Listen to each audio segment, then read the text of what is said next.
Выставка художественных свитков «Сафрон Сыранов. Вехи истории», посвященная 300-летию со дня рождения депутата Екатерининской комиссии по составлению нового уложения свода законов России Сафрона Сыранова, открылась 3 декабря в здании Госсобрания Илтумен Республики. Вице-спикер парламента Александр Жирков отметил, что значение Сафрона Сыранова заключается не только в том, что он выступил продолжателем традиций, но и в том, что он заложил основы постоянных контактов якутского таянатства с российской метрополией, императорским двором, основанных уже на подключении якутских тайонов непосредственно к управлению империей, созданию региональной системы власти Российской империи. Сафрон Сыранов, он добился того, чтобы его признали депутатом, который бы непосредственно на освобожденной работе работал по составлению нового соборного уложения. А соборное уложение — это по тем временам Конституция Российской империи. Вот. Его не хотели отсюда отпускать.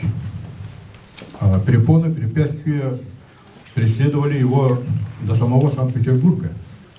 Даже там ему отказали даже присутствовать на этом заседании, основываясь на том, что, как оказалось, по их представлению, якуты – кочевой народ, а было изменение положения по депутатах, что кочевники, представители кочевников не принимают участие в составлении соборного уложения. И Сыранов нашел очень хитрый ход. Он